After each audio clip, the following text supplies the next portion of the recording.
Olá, gente! Me apresentando mais uma vez para vocês, para quem ainda não me conhece, né? Eu sou a professora Glacielma Borges. Estou trabalhando esse ano com vocês a disciplina de Língua Portuguesa 1 e hoje nós daremos continuidade ao conteúdo da aula anterior, que é de semântica, né? De sentido, sobre sinônimos, antônimos e polissemia, que também pode ser chamado de sinonímia ou antonímia, ok? Vamos lá. Então, a sinonímia, antonímia e polissemia.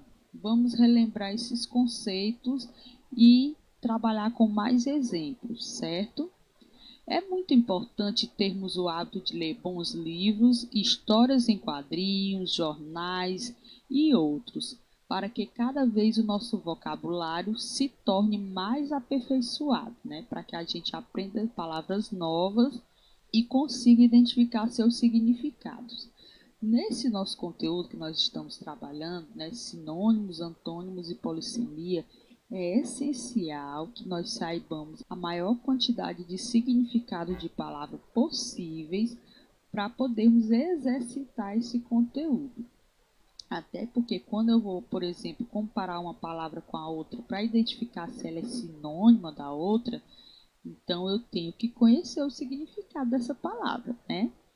Porque, como você sabe, não podemos escrever da mesma maneira como falamos, pois a escrita precisa estar de acordo com as regras gramaticais da língua, né? E isso vale também para algumas atividadezinhas que eu já vi que vocês responderam, que alguns colocaram muitas palavras do nosso dia a dia nas respostas das questões. E isso não é legal, tá bom?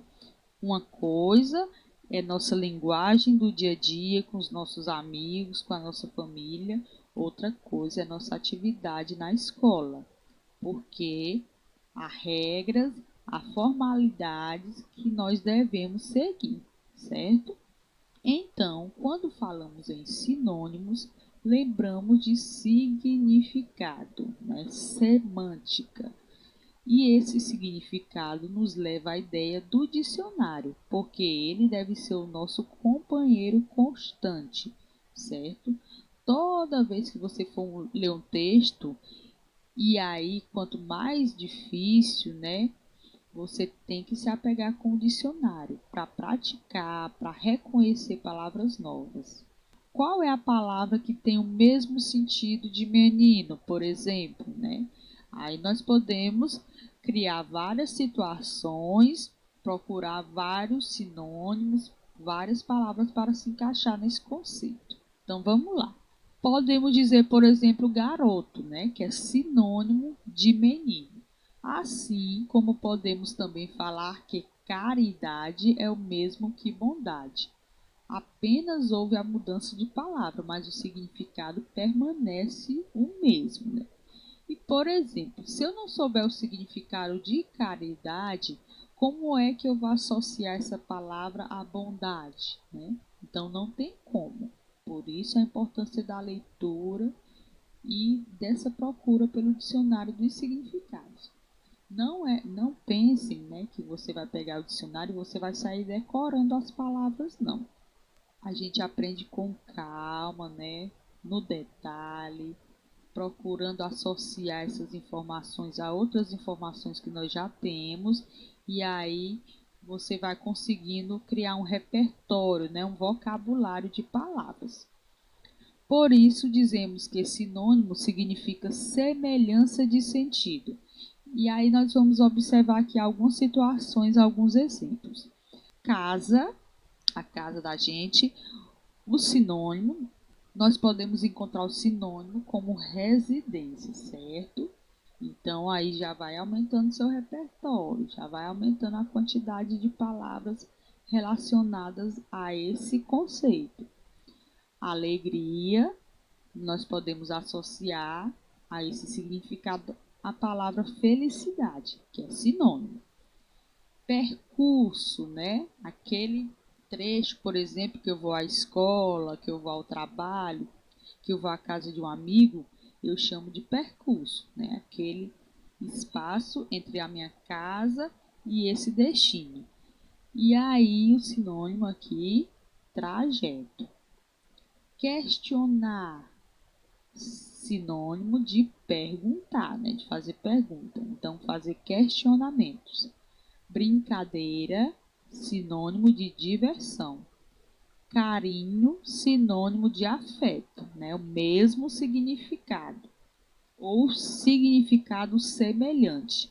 Calmo é a mesma coisa que tranquilo, certo? Então já vão anotando, já vão exercitando em um contexto, né, em uma frase ou em um texto, que isso fixa melhor para vocês. Já os antônimos significam palavras contrárias e inversas de sentido. Claro, escuro, dia, noite, bondade, maldade, bonito, feio, limpo, sujo, correto, errado, largo, estreito, né? Então observem que essas palavras elas se opõem nos seus sentidos, né? Elas têm significados contrários, contraditórios. Portanto, nós chamamos de antônimos. Palavras que o significado se aproximam do outro, sinônimo, e palavras que o significado se distancia ou se opõe ao outro, nós chamamos de antônimo. E a polissemia, né, que é um conceito mais, digamos, mais novo que os conceitos anteriores, mas também é bem importante nesse sentido, né, da interpretação textual, de conhecer os significados. Então, vamos observar mais alguns detalhes sobre a polissemia. Consideremos as seguintes frases. Paula tem uma mão para cozinhar que dá inveja. Vamos, coloque logo a mão na massa. As crianças estão com as mãos sujas. Passaram a mão na minha bolsa e nem percebi. Observem aí que são várias frases com um vocábulo que é igual ao outro, que seria o vocábulo, né, a palavra mão. Tomando como exemplo as frases já mencionadas, analisaremos os vocábulos de mesma grafia. Mesma grafia é mesma escrita, né? Escrita igual. De acordo com seu sentido denotativo. O que é sentido denotativo? É aquele que aparece no dicionário, né? O sentido mais claro possível, mais objetivo. Na primeira, a palavra mão significa habilidade, né? Eficiência diante do ato praticado. Então, Paula tem uma mão para cozinhar, que dá inveja, quer dizer que ela tem muita habilidade na cozinha, certo? Nas outras que seguem, o significado é de participação, interação mediante uma tarefa realizada, mão como parte do corpo, né, como membro, e por último simboliza o roubo, visto de maneira pejorativa, né? Pejorativo quer dizer negativa. Então, observem que uma mesma palavra, dependendo do contexto, né, dependendo da situação, ela pode aparecer com diversos significados. E isso é a polissemia, né? Esse assunto é bem interessante, porque você vai conhecendo como aplicar certas palavras em determinados contextos. Reportando-nos ao conceito de polissemia, logo percebemos que o prefixo poli, né, relembrando a aula anterior, significa multiplicidade de algo, né, vários, e possibilidade de várias interpretações, levando-se em consideração as situações de aplicabilidade, né, de prática. Então, com essa explicação sobre antônimos, sinônimos e polissemia, nós finalizamos a aula de hoje. Exercitaremos mais um pouco sobre esse conteúdo para não ficar nenhuma dúvida, certo? Lembrando, toda vez que tiver uma dificuldade, por exemplo, que não souber o significado, vamos ao dicionário e a professora está aqui disponível no horário da aula, lembrando, no horário da aula, para tirar as dúvidas de vocês, ok? Então, até a próxima.